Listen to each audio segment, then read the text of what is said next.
Sakal Gunaarnavasya Vande Guru Sri Charanaravindan. In the Bhagavad Gita, the Sanskrit word mam is frequently used.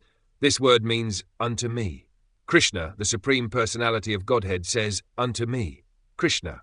We cannot interpret this in a different way. When I say bring me a glass of water, it means that I am the person in want of the glass of water. And if you supply it to me and not to others, then it is right.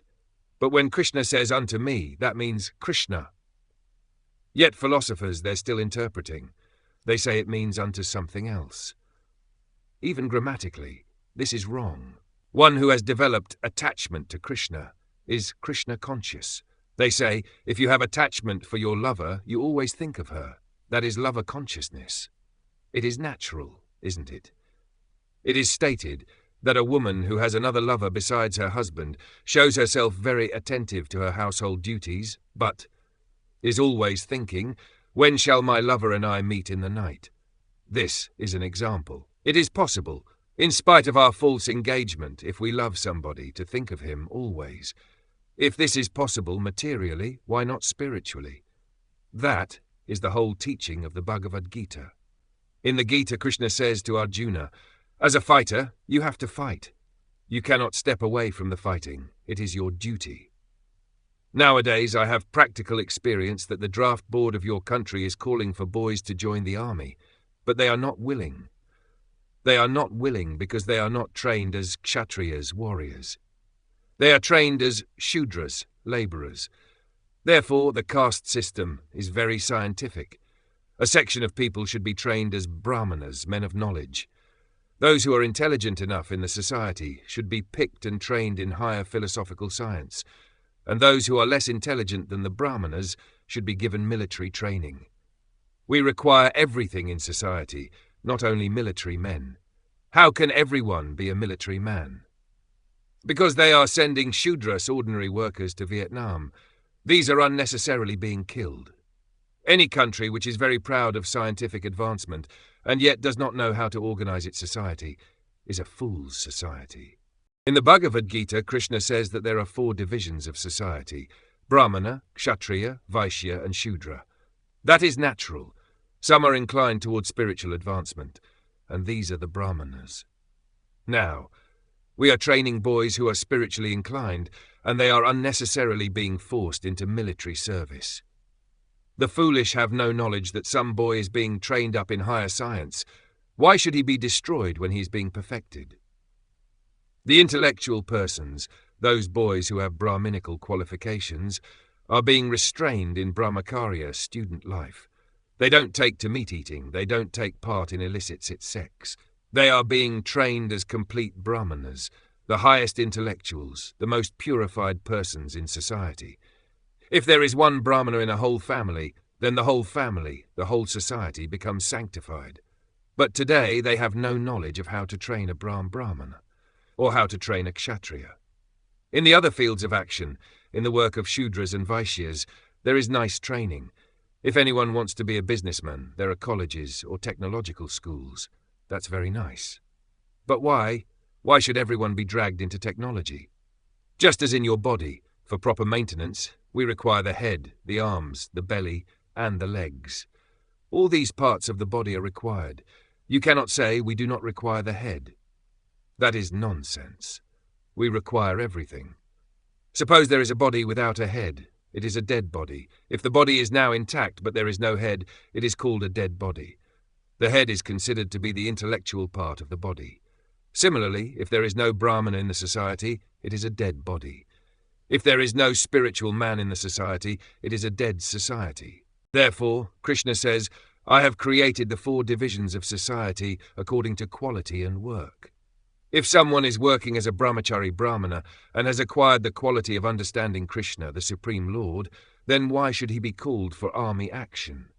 The arm of the body is the kshatriya. Of course, that is required. To protect the society, to protect the country, a military arrangement should be there. No one will disapprove, but not the brahmanas. It is like putting a racehorse before the work cart. A racehorse is required for different purposes. The other beasts of burden, asses, mules and oxen, are required for pulling carts.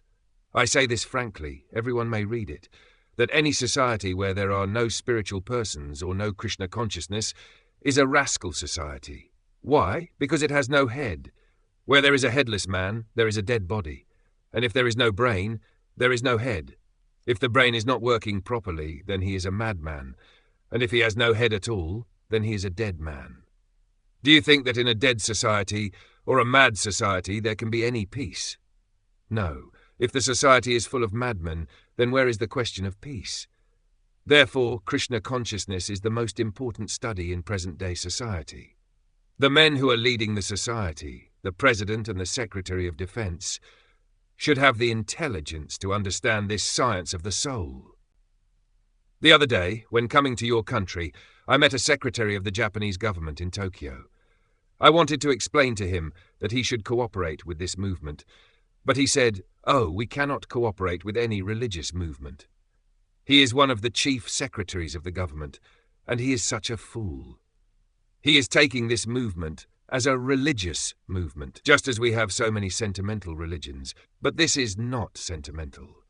This is the necessity of society. A class of men should be Krishna conscious. Otherwise, the society is doomed.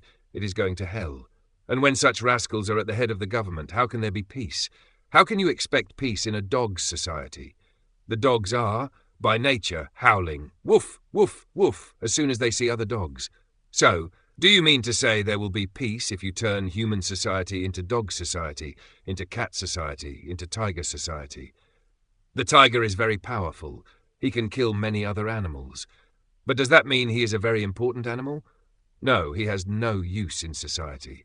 And now we are very powerful, and we have good weapons to fight with, and we can kill many people. But these are no qualifications for good men or a good society. We are not meant to manufacture a society of monkeys, or tigers, or asses, or rascals who work very hard. Do you mean to say a society of asses will derive any benefit from life? No. For those who have developed an attraction to Krishna, attachment can be developed. Before my coming to the West, there was no movement like this Krishna consciousness, but now it is developing. Krishna was not born in your country. You do not accept Krishna as your religious god. But Krishna is so attractive that although you are a foreigner, you are not foreign. To Krishna, you are not a foreigner. He claims everybody. We make him foreign, but this is our foolishness. In the Gita, Krishna says, "My dear Arjuna, there are many different forms and different species of life, undoubtedly, but I am their father." Just see how Krishna is universal. He is claiming not only human society, but animal society, bird society, beast society, everyone. He says, "I am the father." So how can Krishna be foreign? It is a mental concoction. They say Krishna is Indian, or Krishna is worshipped by the Hindus, and therefore he is one of the Hindu gods. And they think that Krishna is saying, "Yes, I am the Hindu god, yes, I am Indian." But he is like the sun. Why American sun? Why Indian sun? Nothing is American or Indian, that is all artificial. This planet belongs to the humans, that's all. This is your communism. This present communism is defective because the Russians say that Russia is for the Russians or China is for the Chinese. Why not for others? Just think in terms of human communism. Why human communism? Living being communism. If you take this world as belonging to human society, that is defective. It belongs to everyone. It belongs to the tree community. It belongs to the beast community. They also have a right to live. Why should you cut the trees? Why should you send the bulls to the slaughterhouse? This is injustice. How can you gain justice by yourself doing injustice? We have no Krishna consciousness. We do not know that Krishna is our original father and that we are all his sons. The tree is my brother, the ant is my brother, the bull is my brother, the American is my brother, the Indian is my brother, the Chinese is my brother. Therefore, we have to develop Krishna consciousness. We talk all this nonsense of universal brotherhood and the United Nations. All nonsense. Either you acknowledge the Father, or else you have no idea of how to realize brotherhood or humanity. Therefore they are talking for years and years. They are the same fools. Can't you see the UN? They have headquarters in New York. They are simply talking nonsense. That's all. That is their business. So, Unless there is full Krishna consciousness, there cannot be any improvement of the world condition. Krishna says that you have to develop your attachment for him. Begin at the beginning, but you can do it. It is not artificial. I have a few sincere students here just developing. They are not complete, but they are developing Krishna attachment. Otherwise, why should they waste their time chanting Hare Krishna? They are doing it, and it can be done. You can develop love for anything if you try for it, but Krishna development is very natural, because Krishna is not a thing belonging to a particular type of religion or sect. Krishna claims, I belong to everyone. Therefore, originally, we are all connected with Krishna, but we have simply forgotten. This process of chanting is to evoke your remembrance of Krishna. It is not that we are inducting something artificially into you. No, Krishna is already connected with you, but you have forgotten, and we are trying to give you the process for reviving your original consciousness. So you can come to our temple. That is the beginning. You can see Krishna or Krishna's devotees, and you can chant Hare Krishna. Krishna is not different from his name, because he is absolute. He is non-different from his words. The name Krishna and the person Krishna are not different, because everything is Krishna. Oneness, the philosophy of monism or pantheism, is imperfect. When that oneness comes in understanding Krishna, that is perfection. If Krishna is the supreme absolute truth from whom everything is emanating, then everything is Krishna. Just as you have a gold mine and are preparing so many golden utensils and ornaments and many other things. But they are all gold because the original is gold. So you may name it earring, but you have to add gold, golden earring. You may name it necklace, but it is gold because originally it came from the gold mine. Similarly, originally everything is coming from Krishna. If he is supreme, the absolute truth, then nothing is different from him. Just as whether you say earring or necklace or bangle or wristwatch, these are all made of gold, and so they are gold. But at the same time, you cannot say that this is all gold. You must say, this is a gold necklace. This is a gold earring. The Mayavadi, or impersonalist, will say that everything is Brahman. But everything is Brahman is not right. This is very nicely explained in the Gita, in the 13th chapter. I am expanded all over. That is my impersonal feature. Krishna is everywhere in his impersonal feature, but still he is a person. The Mayavadi philosopher thinks that if Krishna has become everything, then where is the possibility of Krishna here apart? This is complete rascaldom, because it is thinking in a material way. There is no spiritual knowledge. In the material way, suppose you take a piece of paper and tear it into particles and throw it all over. The original paper has no existence. This is material. But we get information from the Vedas that the absolute truth is so perfect that if you take away the whole, still the whole remains. 1 minus 1 equals 1. The material way of thinking is 1 minus 1 equals 0. But spiritually it is not like that.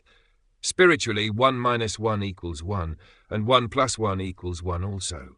Krishna is everything. The Mayavadis, the impersonalists, see our deities here and say, oh, they have installed some wooden forms and they are worshipping them as God. But one who knows Krishna science understands that Krishna is everything, and therefore can appear in everything. With electricity, the current is everywhere along the line, so wherever you touch, you will feel it. Similarly, the Krishna current in his impersonal form is everywhere, and it is the technician who knows how to use the force. Before we have a phone installed, we have a telephone conversation, and we simply inform the person before we even talk money that he should come immediately to find out where the connection can be made. And he comes out and does his work, and we do not notice because he knows the technique. So one must know how to connect with Krishna. Krishna is everywhere. This is Krsna Consciousness. But one must know how he can derive Krishna from the features of Krishna's form in wood or iron or metal. You have to learn how to contact Krishna, everywhere in everything. That is explained in the system of yoga. Krsna Consciousness is also yoga, the perfect yoga, the highest of all yogic systems. A yogi may come, and we can challenge him, saying that this is the topmost yoga system, though at the same time it is very simple. You don't have to exercise your body over a period of weeks before you feel some power. But in Krishna consciousness, you won't feel tired. All of our students are simply anxious to be overloaded with work in Krishna consciousness. Prabhupada, what can I do? And they are actually doing it. In the material world, if you work for some time, you'll feel weak. Of course, I am not exercising myself. I am an old man of 72 years. I was ill, I went back to India, but I want to work.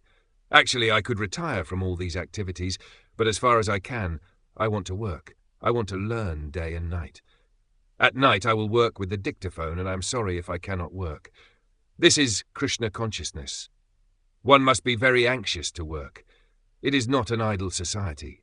No, we have sufficient engagements, editing papers, selling papers. Simply find out how Krishna conscious you can be. If you want to be really at peace, if you want to be happy, then develop Krishna consciousness.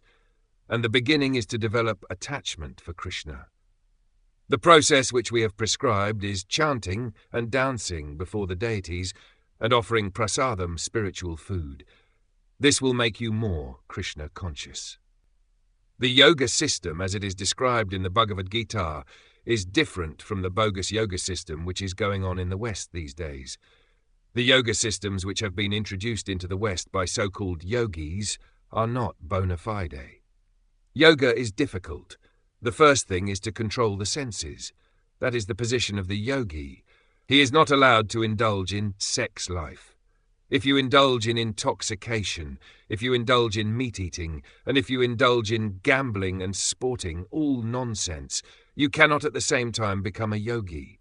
I was astonished when a yogi came here, having advertised in India that you can be a yogi even though you may be addicted to drinking. This is not the yoga system. This is not standard. You can call it yoga, but it is not the standard yoga system. The yoga system is especially difficult for this age. In the Srimad Bhagavatam, we understand that yoga means to concentrate one's attention on the superself, Vishnu. He is situated in your heart, and in order to concentrate your attention, you have to control the senses. The senses are working just like infuriated horses. If you cannot control the horses of your carriage, it will be dangerous. Just imagine that you are seated in a carriage and your horses are so furious that they are dragging you to hell. Then what is your position? The yoga system means to control these senses. The senses are also compared to serpents. The serpent does not know who is its friend and who is its enemy. It bites anyone, and as soon as the serpent bites, the result is death. Similarly, if the uncontrolled senses work in their own way, then you should know that you are in a dangerous position. It has been said that when one becomes too sensual, he loses his temper, he loses his identity, he forgets himself. Infuriated by the senses, a man will attack even his children, even his daughter. Therefore, for those who are advancing in spiritual life, not only for them but for everyone, the Shastras, scriptures, say that you should not sit in a secluded place, even with your mother, even with your daughter or your sister. Why? Because the senses are so strong that if they become infuriated, you will forget whether she's mother, sister, or daughter. You may say that this may be true only for some foolish persons, but Shastra says no. You should not sit in a secluded place, even with your mother, sister, or daughter, because the senses are so strong that even though you may be very moral, you may still be attracted by sex. Our position in this world, our suffering in this world, is due to the body. This body is the cause of all miseries, and the ultimate goal of life should be to get out of this material body and be situated in the spiritual body. This is a foreign atmosphere. The soul is free spiritually, but it has been conditioned by this material atmosphere, and the body is of this matter. A human being is fit to inquire as to whether he is this body or something else. This can be understood very easily. I am not this body, because at the time of death the body remains, although everyone cries, "Oh, the poor man is gone. The man is lying there. Why do you say he is gone? He is lying there." At that time we can come to our senses. The body is not the man. The real man is gone. The childhood body is changed to the youthful body, and the childhood body is gone.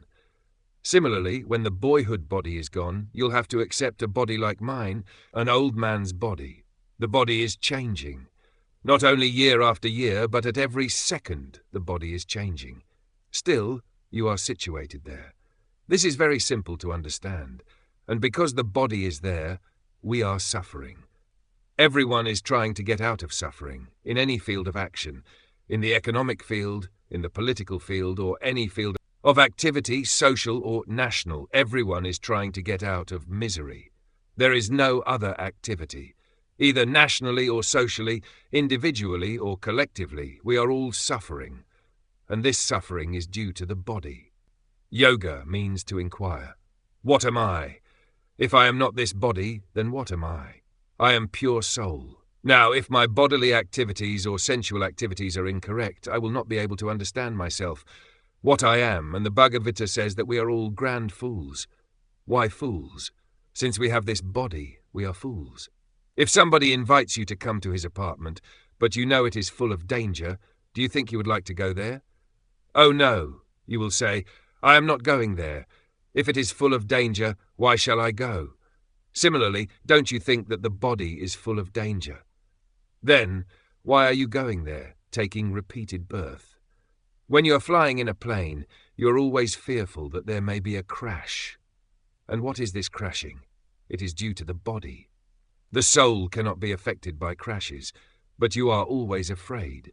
The soul is ever existing, and the body will not exist. And because you are existing, and the soul has accepted the non-existing body, therefore you suffer. The problem then is how to get out, just as you try to get out of a fever. The fevered condition is not your permanent life. Permanent life is enjoyment, but due to the fever you cannot enjoy life. When you are sick, you cannot go out. You have to rest and take so many medicines and formulas. But we don't want that. Why should I be a sick person? But you are diseased. Similarly, we should always know that this bodily conditional stage of the pure soul is a diseased condition, and anyone who does not know that he is suffering from disease is a fool. He is fool number one. The Shastra says everyone is born a fool because he has this body, therefore he was born a fool. No being, either American or Indian, cat or dog, is free from this. You have come to disease, that's all. If you feel I am an American, that is a kind of disease. If you feel I am an Indian, that is also a disease. If you feel I am a cat, that is a disease. You are not a cat. You are not a dog. You are not Indian. You are not fair. You are not black. You are your soul. That is your identity. And one who does not understand this truth, that I am pure soul, is defeated in all his activities. Lord Jesus Christ taught like that. If you lose your soul and gain the whole world, what do you gain? People do not know what they are, and yet they work just like madmen. Just see, all these people are working, and they are madmen. They are not Americans or Indians, Germans or Japanese. They are nothing of the kind. They have been given a chance to come to this naughty place, this earth, and so, being born in a particular place, they have a particular kind of body, and they are mad after it. The Bhagavad Gita says that just as our outer garments are changed, so this body is changed. Yoga means the process of getting out of this material embodiment. Just as you are repeating changes of dress, so you are repeating birth and death, and this is the cause of your miseries. If you do not understand this, then all your activities end in defeat. Yoga means to get out of this embodiment, and it means to know oneself. This body is born of the parents. Similarly, as pure soul, you are also the source of its birth. We do not mean birth beginning historically from a certain day and ending on a certain day. No, the soul is not like that. It has no beginning, and it has no end. But in the Bhagavad Gita it is said that the soul is part and parcel of God. God is eternal. God is full of joy and bliss. The position of the absolute person, the Godhead, is that he is full of bliss, eternal, and full of knowledge. And, because we are also part and parcel of the Supreme, we have partial blissfulness and eternality, and we are full of knowledge, according to our infinitesimal size. The human beings are understood to be the most intelligent of all living creatures, but they are misusing their intelligence. How? They are misusing their intelligence by devoting it to the animal propensities. These animal propensities are eating, sleeping, mating, and fearing. You can analyze the trend of modern civilization. Everyone is busy with these four principles of animal life. They are sleeping and creating some cushions for comfortable sleep. They are creating palatable dishes for the eating propensity. They are exciting sex, very nicely, for the mating necessity. And they are defending their country with so many atom bombs, that is the fear propensity. But these symptoms you will find among the animals. They are also sleeping according to their own ways, and they are defending. They may not have the atom bomb, but they have some way of defending. You can kill your enemy, or he can kill you, but there is actually no defense. You cannot defend yourself. Wherever you drop the bomb, it will hurt you due to nuclear radiation. So this is not the solution of your problems. The solution of your problems is to get out of the conditioned state of life. That is called yoga, to link yourself to the Supreme. There is a Supreme. This material creation is so nice. Don't you think there is a friend behind it? The sky is so beautiful. The foodstuff is being produced. The moon is rising in due course. The sun is rising in due course, supplying heat for your health, supplying heat to the planetary systems. Everything is arranged very nicely. And yet the fools say there is no brain behind it, but it is all happening automatically. The fact is that there is God, Krishna, and we are all parts and parcels of Krishna. We have been conditioned in some way or other in this material atmosphere. But now we have this human form of life, and so we have to get out of the entanglement. But getting out is not possible. You cannot get out of the entanglement of the material body unless you develop your Krishna consciousness. Krishna consciousness is not artificial, don't think that. This is the greatest necessity of the human being. Krishna consciousness, God consciousness, is there within you. Don't you find when there is a kirtana performance that the more innocent a person is, the sooner he begins? Immediately the child begins to clap, begins to dance. This is within him, and it is very simple, this Krishna consciousness. So, unless you develop Krishna consciousness, there is no rescue from the entanglement of conditioned life. This you have to understand. This is not some sentiment. No, it is a great science. You have to understand it nicely. Then the human form of life will be successful, and otherwise it is defeated. You may become a very great nation, but that is not the solution of the problem of life. By the grace of Krishna, I am able to serve you with my life's energy. I left the United States in 1967 in poor health, but life and death, everything depends on Krishna. I thought, let me go back to Vrindavana, because Vrindavana is a sanctified place where Krishna consciousness is very strong. I thought that I might go there and die in Krishna consciousness. Of course, if you are always in the atmosphere of Krishna consciousness, then here also you can have Vrindavana. Vrindavana is not a particular place that is called Vrindavana.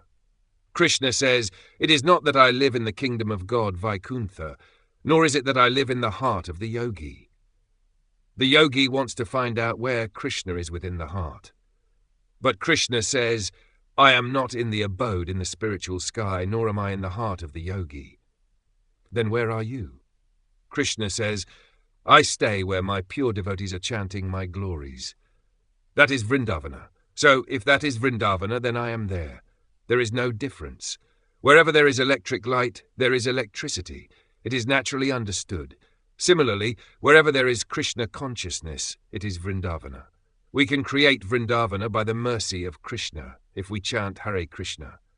Perfect, this Krishna consciousness. Try to understand the philosophy behind it. It is a science, not a bluff. We can speak from any angle of vision. Krishna consciousness is the great necessity of human society. Learn it and appreciate it, comprehend it and assimilate it, and teach it. It is very simple. If you offenselessly chant Hare Krishna, everything will be revealed from within, because Krishna is sitting within you. If you are strong and have faith and conviction in Krishna, as well as in the spiritual master, the transparent via medium to Krishna, then Krishna is there. The Vedas say that if you have implicit faith in God, an implicit faith in your bona fide guru who teaches you Krishna consciousness, then the result will be that all the Vedic scriptures will be revealed authoritatively. The process is spiritual. It does not require any material qualifications. The speculators who are not realized souls are covered in delusion and are simply wasting their time. Whatever they may do in their official class, they remain the same foolish rascals. But our Krishna-conscious students will feel a change in their lives, a change in happiness, and a change in youth also. This is reality. I shall request you, my dear young girls and boys, to take Krishna consciousness very seriously, and you will be happy. Your life will be perfected. It will be the sublime addition to your life. It is not a bluff. We have not come here to collect some money. Money is supplied by Krishna. I am going back and forth to India, not only I, but my students as well. For a rich man, there would be many expenditures. It would cost $10,000 or such trips. But our business is Krishna, and he will supply. I do not know where the money comes from, but Krishna supplies. In Krishna consciousness, you will be happy. You are the young generation. You are the flower of your country and society. Practice this most sublime system, Krishna consciousness. Be happy and make others happy. This is the real mission of life.